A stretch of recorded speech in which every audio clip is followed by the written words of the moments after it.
Did you know that 78% of sports debate today aren't actually about sports anymore?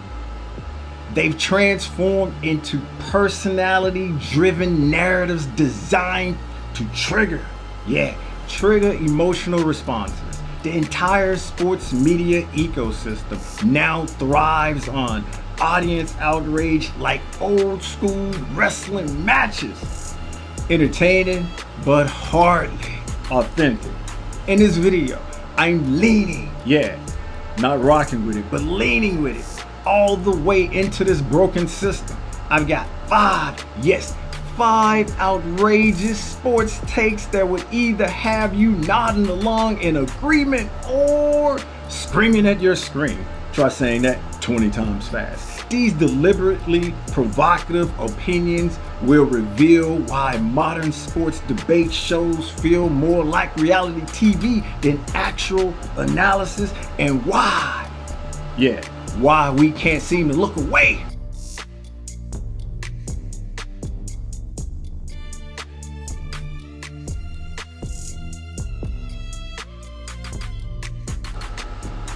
The death of traditional sports journalism. Did you know that 90% of traditional sports journalists miss the biggest stories of the last 5 years? It's true. While the big networks were busy interviewing coaches about giving this imaginary 110%, real sports fans with X accounts were breaking news that ESPN wouldn't touch until hours or sometimes days later. Traditional sports media is dying right in front of our eyes, peeps, and nobody's even trying to save it. It's like watching a slow motion car crash where the driver keeps insisting everything is fine. This blood coming from my head is okay. The engine smoking, it's fine. The tire's flat, it's fine. But hey, my dashboard is still fancy. Look at what happened with the Minnesota Timberwolves. Fans on Reddit were discussing the tension between Rudy Gobert and team management weeks before the Minneapolis Star-Tribune even acknowledged it existed. The same happened with the James Harden situation in Philadelphia. Regular fans, and that's regular sports fans, knew he was unhappy and looked to be moved before Philadelphia Inquirer printed a word about it. While bloggers and fanatics on social media are breaking stories in real time, traditional journalists are still typing up box scores like it's 1995. Why don't you do it like Prince and party like it's 1999? Anyway, the Celtics out-rebounded the Lakers 42-38. Really? That's your analysis? I can get that box score notification on my phone before your article even finished loading or even it prints. Remember when The Athletic laid off 20 writers and editors despite subscriber growth? When ESPN cut hundreds of jobs even though they charge, what is it, $9.99 or is it $12.99? You pick, you choose. Charge that much for ESPN Plus when newspapers like the Boston Herald and the Chicago Sun-Times gutted their sports department. That's a pattern of collapse. These media dinosaurs can't adapt because they're stuck in the past. They think fans want 3,000 word features about players' childhood when we really just want highlights, the beefs, and the drama. We want content that feels like the conversations we actually have with our peeps, our friends. Not some pretentious essay that takes about 15 to 20 minutes to read. Traditional media is slow, boring, and completely disconnected from what actual fans care about nowadays. They're writing for some imaginary audience of sports purists who want to examine the subtle nuances of zone defense. Meanwhile, real fans are talking about who's got beef with who, which coach is about to get fired or sacked, and which free agent is sliding into somebody's DMs. Be careful. Be careful. The hard truth is that hot takes have replaced actual analysis because they're faster, more entertaining, and actually connect with how fans really talk about sports. When hanging out with my boys, watching the game, nobody's saying, I believe the offense efficiency metrics suggest a regression to the mean. Wait a minute. We're saying that dude is trash. He butt cheeks, straight feces and hot garbage, or he's the greatest ever. No cap, no cap. That's why shows like First Take dominate when traditional sports pages are dying. Stephen A. Smith yelling gets more engagement than a research feature that took about 5 weeks to write. Is it fair? No. Is it reality? Absolutely. 5 hot takes that expose the truth about sports media. What's the first scorching hot take that's about to make Jordan fans slam their phone against the wall? Question mark. Anthony Edwards is better than Michael Jordan was at age 22. I know. Basketball blasphemy, right? But the numbers tell a story that the Jordan mythology wants to ignore. Let me get specific. Edwards is averaging 25.9 points a game, 5.4 rebounds a game, and 5.1 assists, with a more refined three-point shot at 36% compared to Jordan's 22.7 points, 3.6 rebounds, 2.9 assists in his third season. Edwards has a complete offensive arsenal while Jordan was still developing his outside game. And here's something that old school fans don't want to admit. It's all right. Today's the day. Today's NBA is filled with freakish athletes and defensive schemes that would have given the players in the 80s and my 90s absolute nightmares. Facts upon facts. Would Jordan adapt to today's spacing and defensive rules as seemingly as we assume? And you know what they say about assuming. What would his development look like with modern changing or training too? See? Now let's crank up the controversial even further. Hot take number 2 might be even spicier. The Detroit Lions will win multiple Super Bowls in the next 5 years.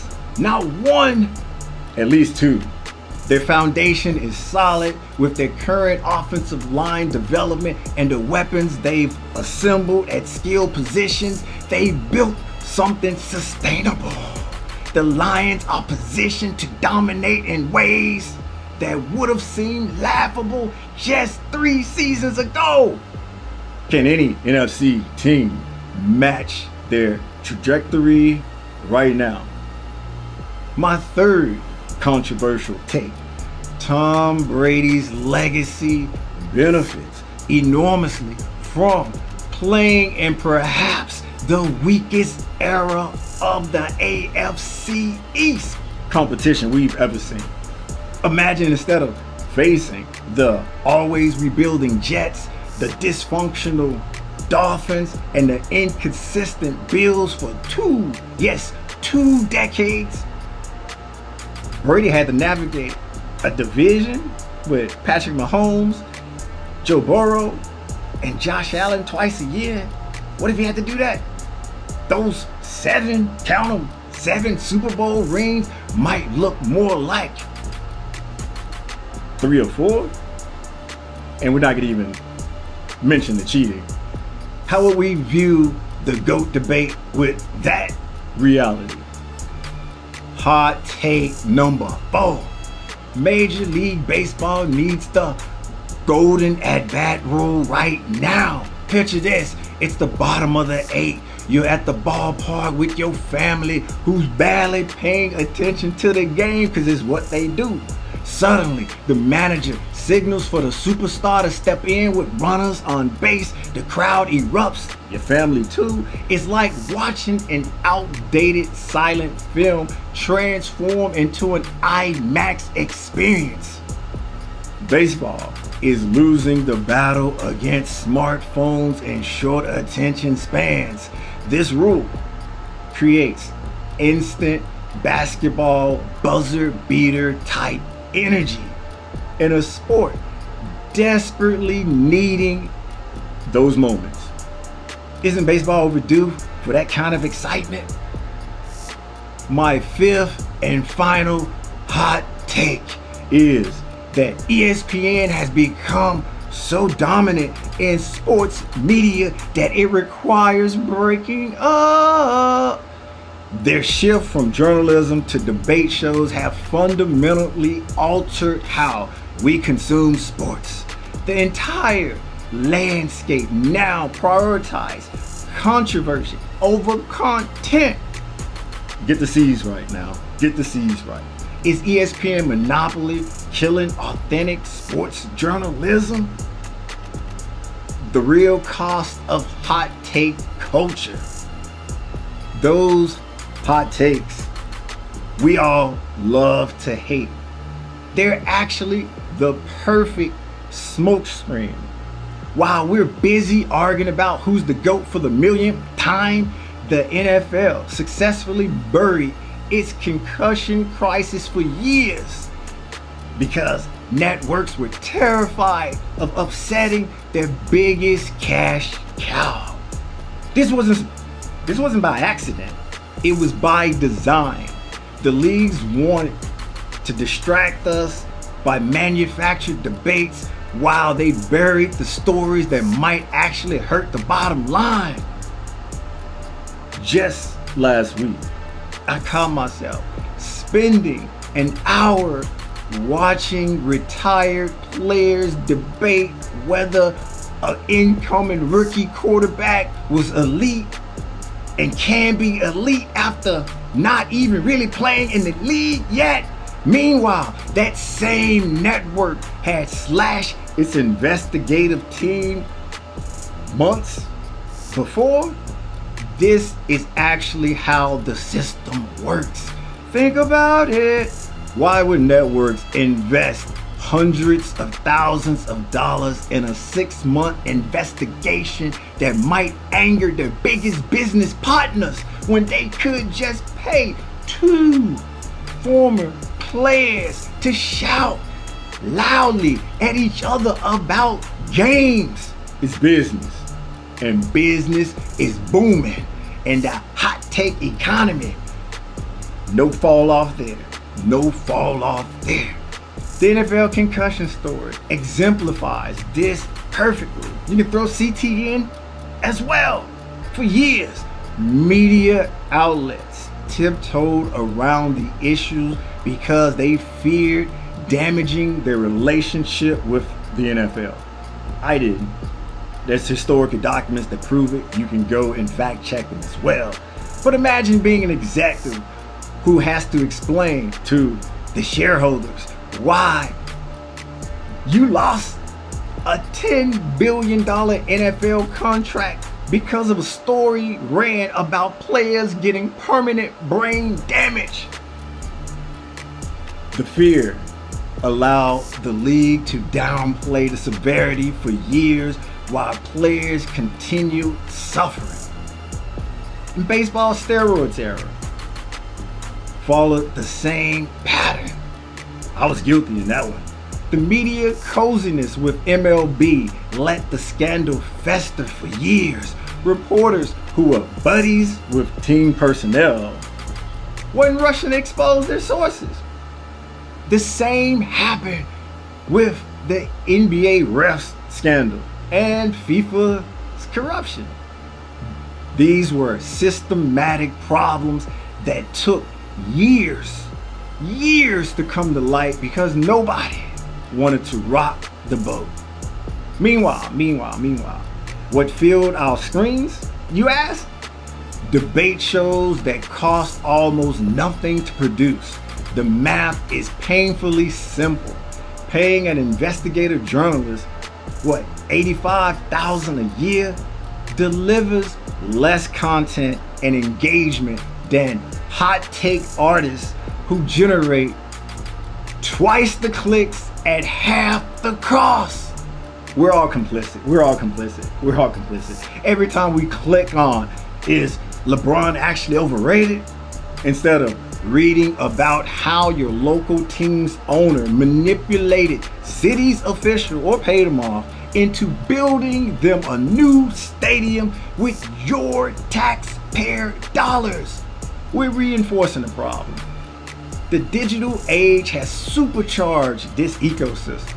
Social media platforms have become breeding grounds for instant opinions where anyone, and I mean anyone, can fire off a take during a game and potentially land on one of them debate shows.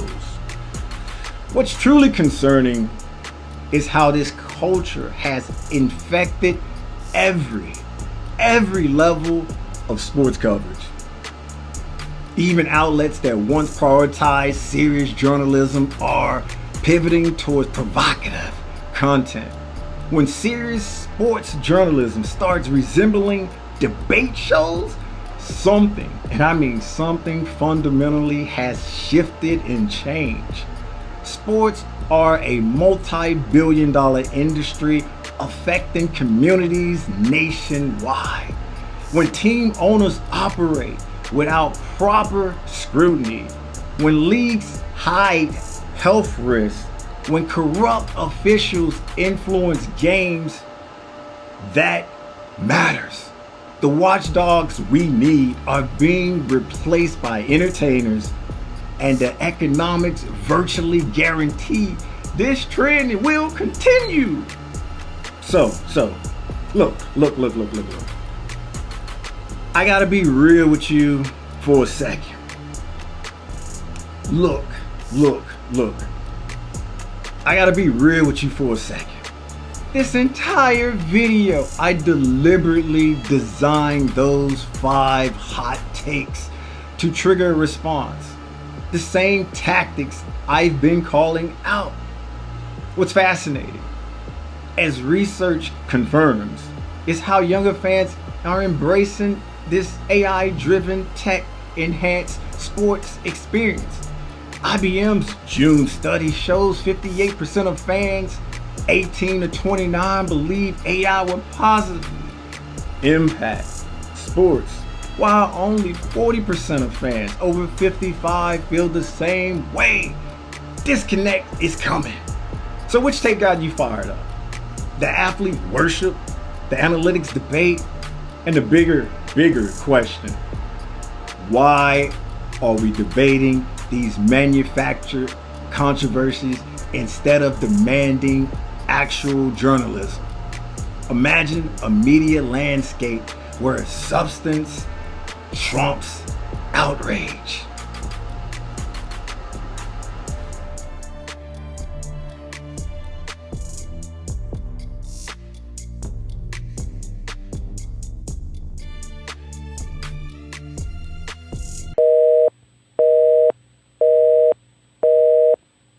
We're sorry, the number you have dialed is not in service at this time.